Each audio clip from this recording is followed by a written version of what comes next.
So in this video, I wanted to talk a little bit about my journey as a pianist dealing with tension and injury, and actually multiple injuries over the period of several years, because I thought that for a lot of you that comment on the channel a lot and express your frustration or just the fact that you're dealing with injuries and tension, I just thought it would be encouraging to share my story so that you know what it's like for someone to deal with those issues and then overcome that, and just to give you some hope and be hopefully encouraged. So if we go back to when I was about 10 years old, I started taking piano lessons, and I played piano and took lessons from a teacher for about 8 years till I was about 18. And she was a pretty basic teacher. She taught me rhythms, notes, reading, all of the basic sort of stuff, but she didn't really know much about technique, as is actually really common, unfortunately, which is part of the reason why I started this channel, is to spread that knowledge, because more people need to know and understand these things. So I remember distinctly thinking many years throughout this process of age 10 to about 18, thinking that, piano playing was hard. It was difficult, it was strenuous. And I remember the few times that I'd play a bigger piece for me at the time, which was a Chopin waltz, which usually, and I'm talking about the easier ones, they're not particularly technically demanding, but for me they were a struggle. And this is really notable because, as I've mentioned before, piano playing shouldn't be hard, it shouldn't be strenuous, it should feel really, really easy. It can be likened to walking, okay?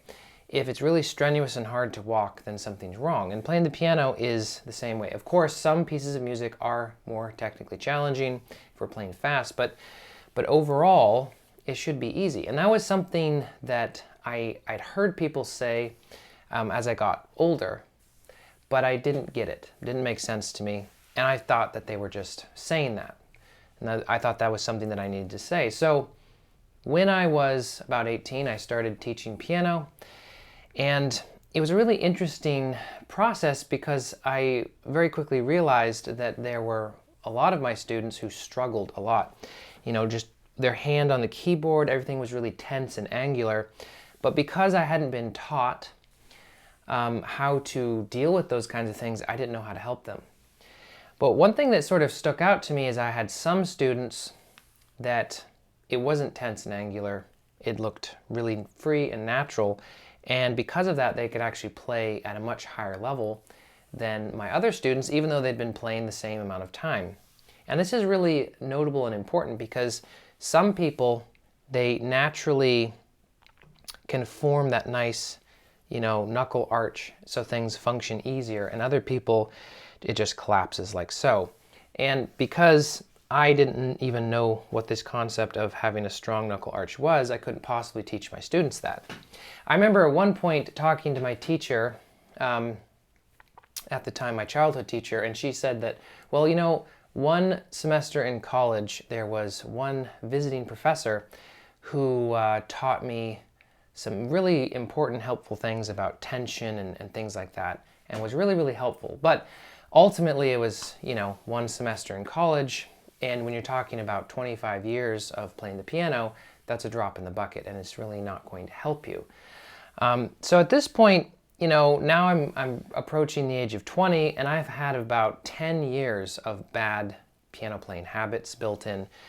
And I felt this overwhelming sense of weakness in my hand, strenuousness, awkwardness, and like I mentioned, even just playing simple things, okay? Chopin waltzes, especially talking about the easier ones, were really, really hard. And if I performed them, every time I got to those more challenging passages, they would just usually fall apart. And no matter how much I practiced, I couldn't make them better. And about this time, I decided, you know what, I'm going to get serious about this. If I want to be a teacher, I need to be better. There's a university not far from where I live that I started studying with the teacher. And I wasn't sure that I wanted to go to music school, but I started studying with the teacher because I thought, well, she's a university professor, she should know and be able to help me. And Interestingly enough, she was probably the only teacher in the area at any of the universities within driving distance, any of the professors who could really help me. And she helped me basically learn to play without tension, learn how technique really works, okay? How the body works in a efficient way, so you're not fighting against your body's, natural just sort of tensing because of being in awkward positions and things like that. And I've talked about that a lot. And it was at this time that I started reading lots of books on technique, and I started studying things, and I got really, really obsessed about it. But the big thing that really convinced me that this way of playing the piano was so incredibly important is right before I started taking lessons with this teacher, Dr. Stambuk, I was practicing a lot of Hanon and scales and all these kinds of things, and I was trying to follow, Hanon's advice to lift your fingers really high when you play them and all these kinds of things. And I started to experience actual pain and discomfort, and it actually got so bad because I had the, no pain, no gain mentality.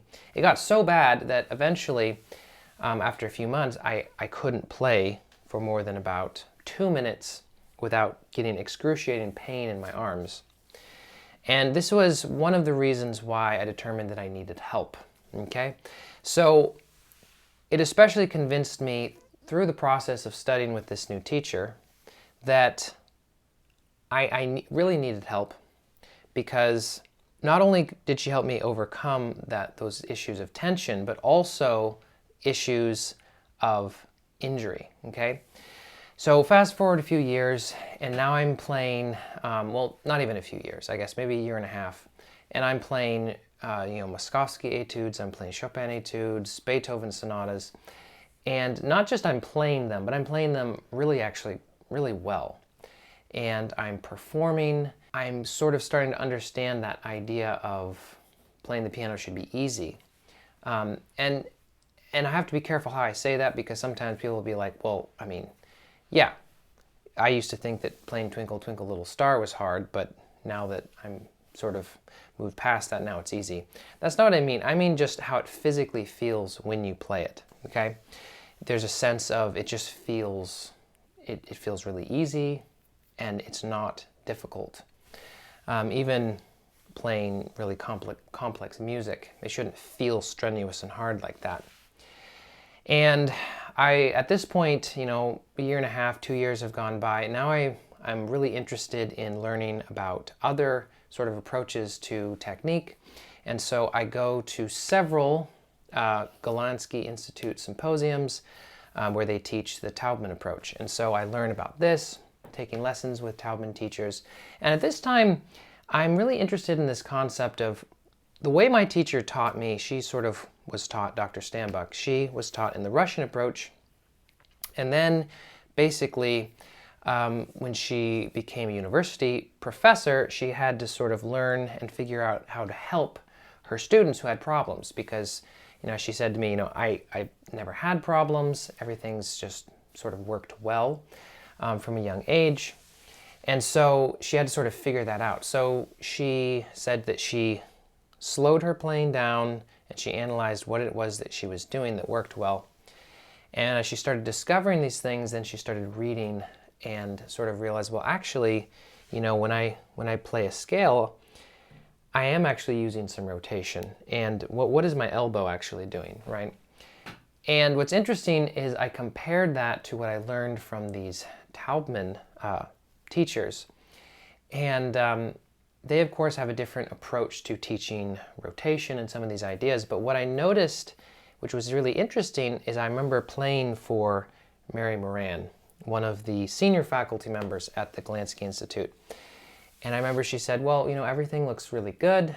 She had a few suggestions that involved, playing octaves, which has to do with basically where your fifth finger and your thumb are in relation to the black keys, depending on where you are on the keyboard, which is an interesting concept.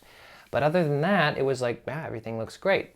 So I started to sort of form my own opinions and ideas about these things, because I take some of those, Russian school ideas, some Taubman ideas, and then my own ideas as well. Relaxation technique, arm weight technique, all these different ideas. And I don't teach double rotations like Taubman teachers do because I don't necessarily think that it's that helpful. It could certainly be helpful, but for me and teaching my students, it doesn't really seem to benefit. So this is how I kind of formulated my own ideas. And then I decided, you know what, I want to get even more serious about music. I want to go to music school. So I decided to go to the university where my teacher, Dr. Stanbuck, taught. And I decided to do a piano performance degree because I really wanted to develop my skills as a performer and understand technique to be a better teacher.